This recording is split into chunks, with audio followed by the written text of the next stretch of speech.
Hi everyone, welcome back to my channel. তোমরা সবাই কেমন আছো? আশা করি তোমরা সবাই ভালো আছো, আমিও ভালো আছি। তো আজকে আমি চলে আসছি কলেজের এদিক দিয়ে বীরগঞ্জ স্লুইস গেটে।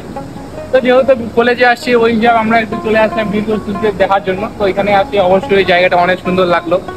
দেখতেই পাচ্ছেন আপনারা নৌকাও আছে, আপনারা আসলে অবশ্যই নৌকাতে চড়ে ঘুরতে পারেন বা রাউন্ড দিতে পারেন যদি আপনারা চান। তো সেটা আপনার নিজের কাছে। তবে এখানে আসলে একটা জিনিস লক্ষ্য করবেন, অনেকগুলো জাল, আর এখানে নদীর মাছ তুলে বিক্রিও করা হয়। সেটা যদি চান আপনারা ওইদিকে সেটা আছে, দেখতেই পাচ্ছেন আপনারা। তো জায়গাটা আসলে অবশ্যই ভালো লাগবে, অবশ্যই আপনারা আসবেন। তো দেখতেই পাচ্ছেন এখানে স্লুইস গেটের অল ডিটেল এখানে দেওয়া আছে। নদীর নাম কি, পরিকল্পনায় কি, বাস্তবায়ন কি, সবকিছু আছে টোটালি ভাবে। তো আসেন একটু।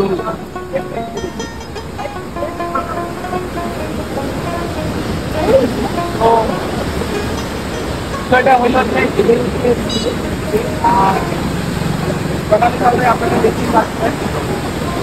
টোটালি ভাবে দেখতে পাচ্ছেন কিভাবে মাছ মারতে দেখেন। পানি তো অতটা ওভার পানি না, ওভার কোনো না, তবে ক্রিকেটে মাছ ধরার জন্য বেস্ট অপশন।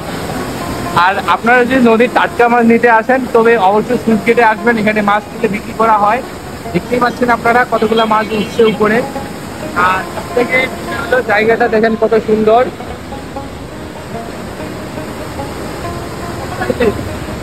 আপনারা চাইলে অবশ্যই এখানে এসে ছবি তুলতে পারেন। তবে এখন যেহেতু বন্যার দিন না, ওই হিসাবে সুইচগেটে অত ওভারফ্লো না। তো যখন সুইচগেটে ওভারফ্লো হবে তখন আসলে দেখতে মজাটাই অন্যরকম। সুইচগুলো বন্ধ থাকে এবং ওভারফ্লো হয়ে পানি যায়, আর সেদিকে আসলে দেখছেন পানির এদিকে ঢেউ করতো।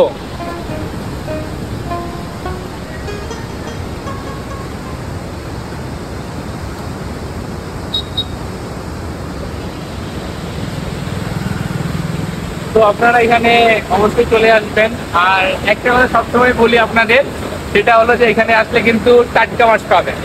কারণ এখান থেকে নদীতে অনেকজনই মাছ তুলতেছে, তো এখান থেকে মাছ তুলে এখানে বিক্রি করা হয়। তবে যদি আপনারা চান তো এখান থেকে মাছ নিয়ে যাবেন।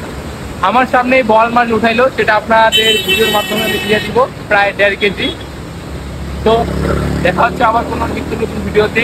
আর ভিডিওটা ভালো লাগলে অবশ্যই লাইক কমেন্ট শেয়ার করে পাশে থাকবেন। তো টাটা।